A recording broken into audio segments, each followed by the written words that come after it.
একদিকে চলছে pension scheme নিয়ে বিশ্ববিদ্যালয়ের শিক্ষক কর্মকর্তাদের কর্মবিরতি, আবার কোটা বাতিলের দাবিতে শিক্ষার্থীদের ক্লাস পরীক্ষা বর্জন। এই দুই কর্মসূচিরই খবর জানাতে ঢাকা বিশ্ববিদ্যালয় থেকে যোগ দিচ্ছেন শামীমা সুলতানা। শামীমা, কেমন দেখছেন ঢাকা বিশ্ববিদ্যালয়ের পরিস্থিতি? এই অচলাবস্থা নিরসনের কোনো তৎপরতা আছে কি?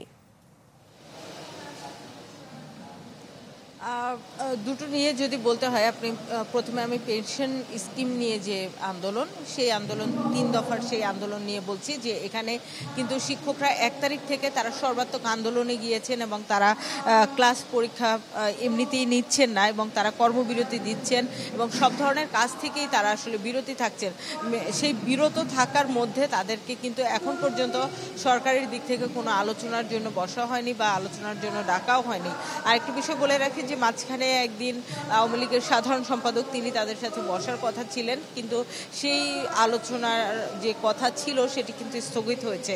তো সেদিক থেকে বলা যায় যে এই আন্দোলনের গতি হচ্ছে আগের মতোই চলছে। সেই কর্মবিরতি যেটি চালাচ্ছিলেন তারা, সেটি অব্যাহত আছে। আর একই সঙ্গে আপনি যে কোটা সংস্কার আন্দোলনের কথা বললেন, সেই কোটা যে পরিপত্র পুনর্বহালের দাবির সেই আন্দোলনের কিন্তু তারাও ক্লাস বর্জন করছেন। ক্লাস এমনিতে শিক্ষকদের কারণেও হচ্ছে গিয়ে 1 তারিখ থেকে এমনিতেই ক্লাস বন্ধ ছিল। তো সেই অচল অবস্থা আসলে 1 তারিখ থেকেই পূর্ণদমে শুরু হয়েছে এবং সেটি এখনো অব্যাহত আছে, এখনো চলছে। এবং কোটার ক্ষেত্রে কোটার পরিপত্র বাতিল নিয়ে হচ্ছে গিয়ে যে শুনানি হবার কথা ছিল উচ্চ আদালতের, সুপ্রিম কোর্টের অ্যাপিলেট ডিভিশনের, সেটি কিন্তু আসলে শেষ পর্যন্ত হয়নি। তবে সেই শুনানিটি হবার অপেক্ষায় যেমন শিক্ষার্থীরা তাকিয়েছেন তেমন সবাই তাকিয়েছেন। আসলে সেটি হলে বোঝা যাবে যে যেই পরিপত্রটিকে অবৈধ ঘোষণা করা হয়েছে 2018 সালে, সেটির ভাগ্যে আসলে কি ঘটছে তার উপর নির্ভর করবে যে আন্দোলন কোন দিকে গড়াচ্ছে। কাকলি। শামীমা, আপনাকে ধন্যবাদ। দর্শক, ঢাকা বিশ্ববিদ্যালয়ের সবশেষ খবর জানাচ্ছিলেন আমাদের সহকর্মী শামীমা সুলতানা। দর্শক, কোটা বাতিলের দাবিতে জাহাঙ্গীরনগর বিশ্ববিদ্যালয়ের শিক্ষার্থীরা ঢাকা রিচা মহাসড়ক অবরোধ করেছেন। এ বিষয়ে জানাতে যুক্ত হচ্ছেন আমাদের সহকর্মী অপু ওহাব। অপু, শিক্ষার্থীরা কতক্ষণ মহাসড়ক অবরোধ করে রেখেছে আর কি কি কর্মসূচি আছে তাদের?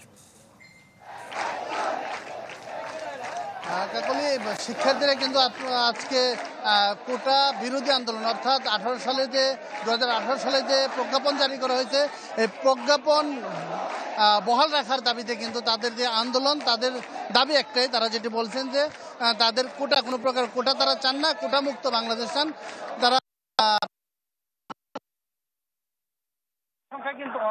আন্দোলনকারীদের সংখ্যা কিন্তু অনেক, নিশ্চয়ই আপনি দেখছেন এখানে ঢাকা আরিচা মহাসড়কের দুই পাশ, অর্থাৎ ঢাকা থেকে আরিচা যাওয়ার যে পাশ এবং আরিচা থেকে ঢাকা যাওয়ার যে পাশ, উভয় পাশ কিন্তু তারা অবরোধ করে রেখেছে এবং তারা মিছিল স্লোগানে প্রকম্পিত করছে।